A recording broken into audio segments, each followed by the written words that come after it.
ચૂંટણી વર્તમાન સમયમાં એક મહત્વનો મુદ્દો છે। નવા યુવા મતદારો પોતાનો પ્રથમ વોટ આપવા માટે ઉત્સાહી જણાય છે। વિશ્વનું સૌથી મોટું લોકતંત્ર પ્રગતિના પંથે છે અને આગળ વધશે। આપણા સૌ માટે ખુશીની વાત છે। તેમ છતાં કેટલાક પ્રશ્નો વિચાર માંગી લે છે, જેમ કે રાજનીતિમાં ધર્મનો પ્રભાવ, ઉમેદવારોનો પક્ષપલટો, રાજકીય સોદાબાજી વગેરે ચિંતાના વિષયો છે। એક નાગરિક તરીકે આપણી વર્તમાન ફરજ છે કે ચૂંટણી પંચ તેના કાર્યોમાં જરા પણ અડચણ ન પડે તે આપણી ફરજ છે। સીઆરપીએફના જવાનો જે ખડે પગે પોતાની સેવા આપશે તેમનું સન્માન જાળવવું। ચૂંટણીની આચારસંહિતા દરમિયાન મોટા પ્રમાણમાં રાજકીય નેતાઓનો ઘસારો જોવા મળશે, દર વખતે થાય છે। એ દરમિયાન ટ્રાફિકના થોડા ઘણા પ્રશ્નો સર્જાય તે માટે થોડી સહનશીલતા રાખવી। જોકે જે લોકો ટ્રાફિકનું પાલન કરતા નથી તેમના માટે આ વાત નથી અને એક નાગરિક તરીકે સંયમ જાળવવો। હવે જોઈએ કે આજના યુવાનો વર્તમાન ચૂંટણી વ્યવસ્થા વિશે શું વિચારે છે, કારણ કે યુવા ભારત ભવિષ્યમાં વિકસિત ભારતનું નિર્માણ કરશે, લોકતંત્રને વધારે મજબૂત બનાવશે। જોઈએ। એસોસિએશન ફોર ડેમોક્રેટિક રિફોર્મના ડેટા મુજબ 543માંથી 179 સાંસદ સભ્ય સામે ક્રિમિનલ કેસ હાલમાં પેન્ડિંગ છે। એમાંના 100 કરતાં વધુ ઉપર ગંભીર પ્રકૃતિના ગુનાઓ જેવા કે મહિલાઓ સામેના ગુના અને અપહરણ વગેરે સામેલ છે। આ માહિતી ઉપરથી આપણને ખ્યાલ આવે છે કે જે લોકો સાંસદમાં બેઠા છે અને દેશ ચલાવે છે તેઓમાં અને દેશમાં કોઈ પણ ગુનામાં દોષી સાબિત થયેલા ગુનેગાર વચ્ચે અંતર જણાતું નથી। આપણે 2 દિવસ ક્યાંય બહાર જવાનું થાય તો પણ આપણા ઘરની ચાવી કોઈ વફાદાર વ્યક્તિના હાથમાં આપીને જઈએ છીએ। આ તો આપણા દેશની વાત છે, ત્યારે આવા અપરાધીઓના હાથમાં કેવી રીતે આપી દેવાય? જેને ભૂતકાળમાં કોઈનું અહિત કરેલ હોય તેના મનમાં દેશનું હિત કરવાના વિચાર આવવો મુશ્કેલ છે। તેઓમાં દેશપ્રેમની ભાવનાનો અભાવ જોવા મળવો સ્વાભાવિક છે। ત્યારે સરકારે આ દિશામાં યોગ્ય પગલાં ભરવા જરૂરી છે। જોકે દેશમાં આરપીએફ 1951 મુજબ જે લોકો 2 વર્ષથી વધારે જેલની સજા ભોગવી હોય તે ચૂંટણી લડવા માટે પ્રતિબંધિત છે તથા સુપ્રીમ કોર્ટનો પણ ચુકાદો છે કે 2 વર્ષથી કે તેથી વધુની સજા થતાં જ કોઈ પણ ધારાસભ્ય કે સંસદ સભ્યની બેઠક ખાલી થઈ જાય છે। સુપ્રીમ કોર્ટે દરેક રાજ્યની હાઈકોર્ટને આદેશ આપ્યો હતો કે 1 વર્ષ સુધીમાં તમામ રાજનેતાઓ સાથેના કેસની સુનાવણી કરી દેવી, પરંતુ હજી સુધી આ પૂરું થઈ શક્યું નથી। મુખ્ય સમસ્યા અહીં જે ઉત્પન્ન થાય છે કે જે આ મોટા માથાઓ સામેના કેસો ક્યારેય પૂરા જ થતા નથી। દેશમાં કોઈ એવું તંત્ર કાયદાથી અવશ્ય પણ વિકસાવવું પડશે કે જે ગુનેગારોને પ્રવેશતા અટકાવવાની સાથે સાથે અમુક સારા ઉમેદવારોને નુકસાન કરતા ન થાય। આ ક્ષેત્રમાં કાયદા કરતાં પણ વધારે સારી ભૂમિકા રાજકીય પક્ષો તથા દેશની જનતા ભજવી શકે તેમ છે। રાજકીય પક્ષોએ પોતાની નૈતિક જવાબદારી સમજીને ગુનાહિત બેકગ્રાઉન્ડ ધરાવતો વ્યક્તિને પક્ષથી દૂર રાખવું જોઈએ। જો નહીં થાય તો છેલ્લા દેશની જનતાએ પોતાના મતાધિકારનો ઉપયોગ કરીને આવા ઉમેદવારને બરતરફ કરવા જોશે, નહીતર આ કુચક્ર દેશને ઘણી બધી હાનિ પહોંચાડશે।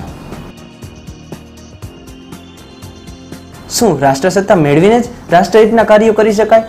ના, રાષ્ટ્રીયના કાર્યો કરવા કોઈ સત્તાની જરૂર નથી। રાષ્ટ્રહિત એટલે દેશમાં રહેનાર દરેક નાગરિકોનું હિત। સામાન્ય નાગરિક જો દેશને પોતાનું ઘર સમજીને રહે તો રાષ્ટ્રનું હિત સાધવામાં કોઈ મુશ્કેલી આવશે નહીં। તમે તમારા ઘરની બહાર જો સ્વસ્થતા રાખશો તો એ પણ એક રાષ્ટ્રહિતનું જ કામ છે। આપણા દેશમાં ઘણા એવા મહાપુરુષો થઈ ગયા અને ઘણા આજે પણ હયાત છે જેને રાષ્ટ્રહિતમાં નિસ્વાર્થ ભાવે કોઈ પણ રૂપે પોતાની કિંમતી ફાળો આપ્યો છે। સૌથી શ્રેષ્ઠ ઉદાહરણ આપણા રાષ્ટ્રપિતા મહાત્મા ગાંધીનો છે, જેણે કોઈ પણ જાતના સત્તાનો મોહ વગર પોતાના સિદ્ધાંતોને વળગી રહીને દેશને આઝાદ કરવામાં મહત્વપૂર્ણ ભૂમિકા ભજવી હતી। તેઓ ધારે તો વડાપ્રધાન બની પણ શકે। તેઓએ તે પદ ત્યજીને રાષ્ટ્ર માટે જરૂરી કાર્યોમાં જ પોતાનું આખું જીવન પસાર કર્યું। આ આપણને શીખવે છે કે જો તમારામાં નિસ્વાર્થ ભાવે દેશના હિત માટે કર્મ કરવાની ભાવના છે તો તમે પણ ગાંધીજીની જેમ દેશની સેવા કરી શકશો। તેના માટે કોઈ પણ જાતની સત્તા કે આર્થિક સદ્ધરતા હોવી જરૂરી નથી, માત્ર જરૂર છે તો દ્રઢ ઈચ્છાશક્તિ અને દ્રઢ સંકલ્પ। હાલના સમયમાં પણ દેશમાં ઘણા બધા એનજીઓસ કાર્યરત છે જેનો પ્રત્યક્ષ કે પરોક્ષ રૂપે દેશનું હિત સાધવામાં સિંહ ફાળો છે। જય હિન્દ। નમસ્કાર મિત્રો, આપણે ઘણી વખત વાતો કરતા હોઈએ છીએ કે દરેકને એક આદર્શ નાગરિક બનવું જોઈએ, દરેકને પોતાની ફરજોનું પાલન કરવું જોઈએ। તો મારા મત મુજબ એક આદર્શ નાગરિકની ચૂંટણી પ્રક્રિયામાં શું ફરજ હોવી જોઈએ ને તે જોઈએ। દરેક 18 વર્ષથી મોટી ઉંમરના નાગરિકને મતદાન કરવાનો બંધારણીય હક છે અને તે તેની ફરજ પણ છે। તેના દ્વારા આપણે આપણી લોકશાહીને મજબૂત બનાવવામાં ભાગીદાર બનીએ છીએ અને સૌથી પહેલી ફરજ તો દરેક નાગરિકને પોતાનો મત આપવો તે જ છે અને તેના દ્વારા દેશનું ભવિષ્ય કોના હાથમાં આપવું તે નક્કી કરી શકાય છે। ત્યારબાદ તમે તમારો મત યોગ્ય વ્યક્તિને આપો તે પણ ખૂબ જરૂરી છે। ઉમેદવારની પસંદગી જ્ઞાતિ, ધર્મ, ભાષા, પૈસાની લાલચ, ભય, પ્રલોભન વગેરેને આધારે નહીં, પરંતુ ઉમેદવારની લાયકાત અને તેની યોગ્યતાને ધ્યાનમાં લઈને કરવી જોઈએ। આથી જો યોગ્ય ઉમેદવારની પસંદગી ન કરીએ તો આપણે આપણા જ પગ ઉપર કુહાડી માર્યા બરાબર થશે। આ ઉપરાંત સમગ્ર ચૂંટણી પ્રક્રિયા દરમિયાન પ્રત્યક્ષ કે પરોક્ષ રીતે કોઈ પણ જાતની ખલેલ પહોંચાડ્યા વગર શાંતિપૂર્વક ચૂંટણી પંચને તેની ચૂંટણી પ્રક્રિયા પૂર્ણ કરવામાં મદદ કરવી તે પણ એક આદર્શ નાગરિક તરીકે આપણી ફરજ છે. અને મને વિશ્વાસ છે કે આ વખતે આપણે એક જાગૃત નાગરિક તરીકે આપણો કિંમતી મત યોગ્ય ઉમેદવારને આપી રાષ્ટ્રનું હિત કરવામાં યોગદાન આપીશું. હવે આ તો વાત થઈ કે એક મતદાતાની ફરજ શું હોવી જોઈએ, પણ એક ઉમેદવારની પણ કેટલીક ફરજો હોય છે અને આ ફરજોનું તેઓ ઘણી વખત ઉલ્લંઘન કરતા જોવા મળે છે, જેનું એક ઉદાહરણ છે પક્ષપલટો. હવે પ્રશ્ન એ થાય કે શું પક્ષપલટો લોકતંત્રમાં સ્વીકાર્ય છે કે પછી ખતરારૂપ છે? લોકશાહીમાં કોઈ પણ ઉમેદવારને પોતાનો પક્ષ પસંદ કરવાની સંપૂર્ણ સ્વતંત્રતા હોય છે, પરંતુ ભારતમાં ઘણીવાર ઉમેદવારો પોતાના પક્ષમાંથી જ અન્ય પક્ષમાં જતા જોવા મળે છે અને તેની પાછળના કારણોમાં પક્ષમાંથી ટિકિટ ન મળવી, પક્ષમાં પોતાનું વર્ચસ્વ ઘટતું દેખાવું, સામેના પક્ષમાંથી વધારે સારી ઓફરો મળવી અથવા તો પક્ષમાં મતભેદો થવા વગેરે હોય છે. છેલ્લા 5 વર્ષમાં દેશમાં પક્ષપલટાનું પ્રમાણ 40% જેટલું વધ્યું છે, જે ખરેખર લોકશાહી માટે ચિંતાનો વિષય છે. અત્યારના નેતાઓ પોતાના અંગત સ્વાર્થ ખાતર પક્ષપલટો કરતા અચકાતા નથી. આ ઉપરાંત જ્યારે કોઈ સંસદ સભ્ય પોતાના કાર્યકાળ દરમિયાન પક્ષપલટો કરે તો તેને પક્ષપલટા વિરોધી કાયદા મુજબ બરતરફ કરવામાં આવે છે અને તે સીટ માટે ફરીથી ચૂંટણી થાય છે અને આ ચૂંટણીમાં જનતાના જ પૈસાનો ઉપયોગ થાય છે. આથી આવા પક્ષપલટાથી વિકાસના કાર્યમાં પણ અડચણરૂપ પેદા થાય છે. મને તો એ જોઈને ખૂબ જ અચરજ થાય છે કે જે વ્યક્તિ થોડા સમય પહેલા પોતાના પક્ષની વખાણ કરતા થાકતો નહોતો અને સામેના પક્ષને અનહદ ગાળો આપતો હતો, તે જ વ્યક્તિ થોડા સમય પછી જ્યારે બીજા પક્ષમાં જોડાય છે ત્યારે પોતાના પહેલાના પક્ષની નિંદાઓ કરે છે. આપણે રોજબરોજ ટીવી, ન્યૂઝપેપરમાં આવા કિસ્સાઓ જોઈએ જ છીએ. આ બધી ઘટનાઓથી લોકોની લોકશાહીમાં શ્રદ્ધા ઓછી થાય છે. આપણે ત્યાં લોકશાહીમાં પક્ષનું વધારે મહત્વ છે અને આવા પક્ષપલટા રોકવા પક્ષમાં પણ આંતરિક લોકશાહી હોવી ખૂબ જ જરૂરી છે. કેમ કે પક્ષપલટાથી લોકોના મનમાં જટિલતા ઉત્પન્ન થાય છે. તેઓ સમજી નથી શકતા કે તે વ્યક્તિનું પહેલાનું ભાષણ ધ્યાનમાં લેવું કે પછીનું. આથી આ પ્રશ્ન પૂછવો ખૂબ જ જરૂરી છે કે પક્ષપલટો કરનાર વ્યક્તિ સ્વીકાર્ય છે કે ખતરારૂપ. મારા મતે તો આવા ઉમેદવારોને ક્યારેય સ્વીકારવા ન જોઈએ, કારણ કે જે પક્ષથી તે આગળ આવ્યો છે તેને પણ તે પોતાના સ્વાર્થ ખાતર છોડી દે છે. તો મતદાતાનો હોય તો તે ગમે ત્યારે છોડી શકે છે, પરંતુ અત્યારે પ્રજા આવા લોકોને સહજ સ્વીકારે છે, જે એક ગંભીર અને વિચારવા લાયક બાબત છે. હું છું સાહિલ. જય હિન્દ. નમસ્કાર મિત્રો, હું છું અર્પિત ખૂટ. આજે આપણે વાત કરીએ ભારતની ચૂંટણી વ્યવસ્થા વિશે. દેશમાં સ્વતંત્ર અને નિષ્પક્ષ ચૂંટણીનો સંપન્ન કરાવવા માટે ચૂંટણી પંચની વ્યવસ્થા છે.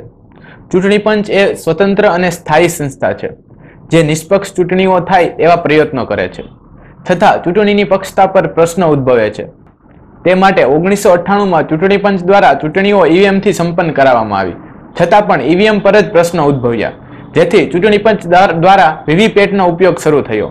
આ સિવાય પણ સ્વતંત્ર અને નિષ્પક્ષ ચૂંટણીઓ માટે ચૂંટણી પંચે ઘણા પ્રયત્નો કર્યા, જેમ કે 1989માં બૂથ કબજો થવાથી ચૂંટણીઓ સ્થગિત અથવા તો રદ કરવાની વ્યવસ્થા કરવામાં આવી, તેમજ ચૂંટણી દરમિયાન દારૂ કે બીજા નશીલા પદાર્થોના વેચાણ પર પ્રતિબંધ, તેમજ ચૂંટણી દરમિયાન ઘાતક હથિયાર રાખવાની મનાઈ, ઉમેદવારોને 2 થી વધારે સીટો પર ચૂંટણી લડવાની મનાઈ અને મતદારો માટે નોટાનો વિકલ્પ અમલમાં લાવ્યો જેવા ઘણા પ્રયત્નો ચૂંટણી પંચે કરેલા છે. ચૂંટણી પંચ દ્વારા તો પૂર્ણ તકેદારી લેવાય છે, છતાં ચૂંટણીઓ નિષ્પક્ષ અને સ્વતંત્ર નથી થતી, કારણ કે લોકોને પોતાના મતનું મહત્વ જ ખબર નથી.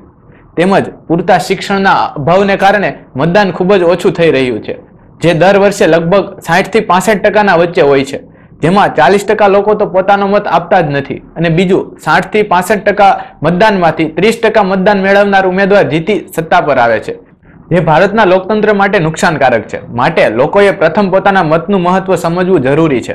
ચૂંટણી પંચ નિષ્પક્ષ અને સ્વતંત્ર ચૂંટણી પ્રક્રિયા માટે ઘણા પ્રયત્નો કરેલ છે, પરંતુ રાજનૈતિક દળોની રાજનીતિ નિષ્પક્ષ અને સ્વતંત્ર ચૂંટણી માટે બાધારૂપ છે. લોકોની માનસિક અને આર્થિક ભાવનાઓ સાથે રમી વોટ બેંક એકઠી કરે છે, જે માત્ર લોકોની જાગૃતતા ન હોવાને કારણે છે. એક સ્વતંત્ર ભારતના નાગરિક તરીકે ઉમેદવારોની જાતિ, જ્ઞાતિ, ભાષા, ધર્મના આધારે મત આપવા કરતા ઉમેદવારોની કાર્યક્ષમતા જોઈ તેને મત આપવો એ આપણી ફરજ છે. ચૂંટણી દરમિયાન રાજનૈતિક દળો જાતિ આધારિત, ધર્મ આધારિત રાજનીતિઓ કરતા હોય છે. ભારતમાં અંગ્રેજ રાજ દરમિયાન જાતિ આધારિત ચૂંટણી રથના બીજ રોપાયા અને અમુક જ્ઞાતિઓએ અલગ ચૂંટણી મંડળ આપવામાં આવ્યું. જેમાં 1909નો ભારત સરકાર અધિનિયમ અને 1919ના ભારત સરકાર અધિનિયમ મહત્વના હતા. તેણે જાતિ આધારિત ચૂંટણી વ્યવસ્થાને પ્રોત્સાહન પૂરું પાડ્યું હતું, જેનો લાભ અંગ્રેજોએ લીધેલો હતો. આઝાદી બાદ ગરીબી, બેકારી અને અપૂરતી શિક્ષા જેવી મોટી સમસ્યાનો સામનો ભારતે કર્યો. મોટા પ્રમાણમાં લોકો અશિક્ષિત હતા અને તેનો લાભ રાજકીય રીતે ઉઠાવવામાં આવ્યો. જાતિગત આધારે પ્રાદેશિક પક્ષોની સ્થાપના થઈ અને જાતિગત બહુમતીના આધારે આપણા લોકતંત્રની ચૂંટણી લડાઈ. 80ના દશકામાં ઉત્તર પ્રદેશ અને બિહાર રાજ્યમાં વિશેષ જાતિની બહુમતી ધરાવતી સરકાર બની હતી. ચૂંટણી પર પ્રાદેશિક જાતિઓનું પ્રભુત્વ વધ્યું હતું. અત્યારે હાલ પણ જોવામાં આવે તો કોઈ સીટ પર પાર્ટી જે જાતિના ઉમેદવારોને ચૂંટણી લડાવે ત્યાં જ બીજી પાર્ટીનો ઉમેદવાર તે જ જાતિનો હોય છે. ઉમેદવારોનું મૂલ્યાંકન ગુણવત્તાના આધારે નહીં પણ જાતિના આધારે થવા લાગ્યું છે, જે ભારતની રાષ્ટ્રીયતા માટે મોટો ખતરો હતો. આઝાદી પૂર્વે બંગાળના ભાગલા બાદ મોટા પ્રમાણમાં કોમવાદનો ઉદય થયો હતો. તેનો લાભ અંગ્રેજોએ લીધો હતો. આઝાદી બાદ મોટા પ્રમાણમાં કોમી હુલ્લડો થયા હતા. લોકોની ધાર્મિક ભાવનાઓને આઘાત પહોંચ્યો હતો અને કેટલીક રાજનીતિક પાર્ટીઓએ ધર્મના આધારે રાજનીતિની શરૂઆત કરી હતી. લોકો વચ્ચે વૈમનસ્ય થયું હતું અને ધર્મ એ રાજનીતિનું કેન્દ્ર બન્યું હતું. આઝાદી બાદ બાહુબલીઓ રાજકારણીઓના હાથ બન્યા હતા અને જોર જુલમ, ધમકી વગેરેથી વોટ બેંક વધારવાના પ્રયત્નો થયા અને રાજનીતિક અપરાધીકરણ થયું. આગળ જઈને ગુનાહિત પ્રવૃત્તિ ધરાવતા લોકો ચૂંટણી લડવા લાગ્યા અને લોકતંત્ર માટે ખતરો ઉત્પન્ન થયો હતો. ઉદ્યોગપતિ એ પહેલેથી જ ચૂંટણીઓ માટે નાણાં આપતા રહ્યા છે, જેના કારણે સરકારી વહીવટ પર તેમનો પ્રભાવ ચોક્કસપણે જોવા મળ્યો હતો અને લોકતંત્રનો આત્મા હણાયો હતો. આમ જો લોકતંત્રનું મહત્વ જાળવી રાખવું હોય તો લોકોએ જાગૃત થવું જોઈએ અને પોતાનો કિંમતી મત એ ધર્મ આધારે કે જાતિ આધારિત ઉમેદવારોને આપવા કરતા ઉમેદવારોની યોગ્યતા જોઈને આપવો પડશે. એક સ્વતંત્ર નાગરિક તરીકેના મારા વિચારો અહીં પ્રગટ કરેલા છે. જય હિન્દ, જય ભારત. નોટા વિશે ઘણા લોકો જાણે છે. ઘણા બધા લોકો નોટાના સમર્થનમાં આવ્યા છે અને ઘણા બધા તેનો વિરોધ પણ કરે છે. જેમ નોટાના પર્સન્ટેજ વધે છે તેમ ચોક્કસપણે માની શકાય કે લોકોનું વર્તમાન રાજનીતિક વ્યવસ્થામાંથી વિશ્વાસ ઉઠી રહ્યો છે. જે લોકો એમ માને છે કે નોટાનું પ્રમાણ વધશે અને રાજકીય પરિસ્થિતિ સુધરશે અને રાજકીય પક્ષો સારા ઉમેદવારોને ચૂંટણીમાં ઉતારશે, જે લોકતંત્ર માટે પ્રેરણારૂપ હશે. પરંતુ પરિસ્થિતિ એટલી ખરાબ થવાની રાહ જોવી જોઈએ કે નોટાના વોટ શેર વધે, લોકોનો વિશ્વાસ વર્તમાન વ્યવસ્થા પરથી ઉઠી જાય, લોકતંત્રનો આત્મા હણાઈ જાય? ના, તો પછી શું લોકો નોટાને એક અભિવ્યક્તિનું હથિયાર માને છે? વર્તમાન વ્યવસ્થા સાથે પોતાનો વિરોધ નોટા સ્વરૂપે દર્શાવે છે. તે લોકો કોના વિરોધી છે? રાજકીય સત્તાના, સામાજિક વ્યવસ્થાના કે વહીવટી વ્યવસ્થાના? જેનો પણ વિરોધ કરતા હોય એ ચોક્કસ છે કે તેઓ પહેલા કોઈ રાજકીય પક્ષમાં વિશ્વાસ ધરાવતા હશે, પરંતુ સમયાંતરે જે તે રાજકીય પક્ષમાં તેઓ પોતાનો વિશ્વાસ ધરાવતા હશે તેમાં વિશ્વાસઘાત થતો જોવે છે, વહીવટી અવ્યવસ્થા જોવે છે. જ્યારે પોતાની પ્રગતિની લઘુત્તમ જરૂરિયાતો પણ સંતોષવામાં તેઓ સક્ષમ હોતા નથી અને પોતાનો વિરોધ નોટા સ્વરૂપે વ્યક્ત કરે છે. ચોક્કસપણે તેઓનો આ નિર્ણય અનુભવાતી થશે. તેઓ ખોટા પણ નહીં હોય. માત્ર નોટા કરવાથી જ, નેગેટિવ વોટિંગ કરવાથી જ તેઓ વર્તમાન સમસ્યાનો ઉકેલ લાવી શકે છે?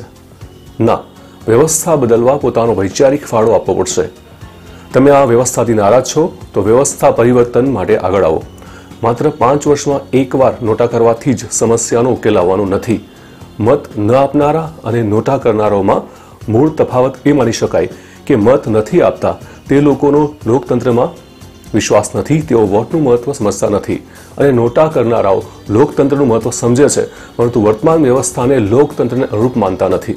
લોકતંત્રમાં હેલ્ધી કોમ્પિટિશન તો હોવી જ જોઈએ. માત્ર વિરોધ જ પૂરતો નથી, પરંતુ વ્યવસ્થા પરિવર્તન માટે પ્રયત્નો પણ જરૂરી છે.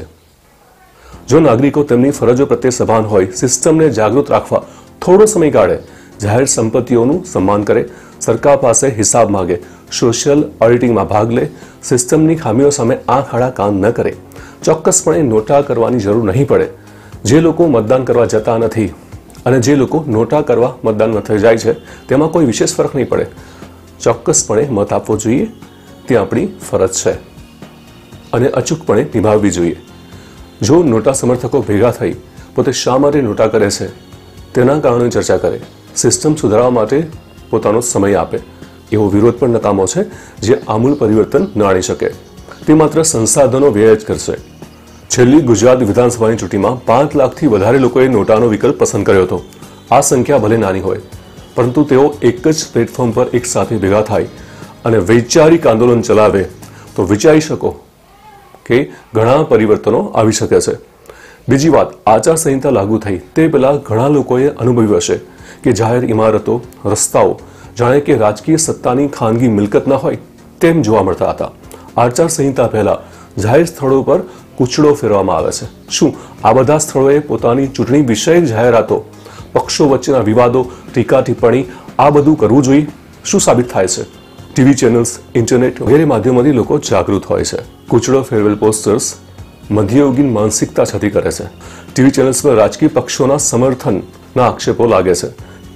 ટીવી ચેનલ્સ પર થતી રાજકીય ગોષ્ઠીઓ ચોક્કસપણે દર્શાવે છે કે કોઈ ટીવી ચેનલ્સ કોઈ રાજકીય પક્ષનો વિરોધ કે સમર્થન કરે છે. થોડો સમય એક જાગૃત નાગરિક તરીકે લોકોએ આપવો જોઈએ. પોતાનો જે ઉમેદવાર છે તેની જાણકારી મેળવવી જોઈએ. ચૂંટણી પૂરી થયા બાદ તેની જવાબદારી, તેના કાર્યો વિશે પણ સભાન થવું જોઈએ. કોર્પોરેટર, MLA, MP વગેરેના કાર્યો વિશે જાણવું દરેક નાગરિકનો અધિકાર છે. લોકપ્રતિનિધિઓ રાષ્ટ્રની સેવા માટે છે, સવલતો ભોગવવા માટે નહીં.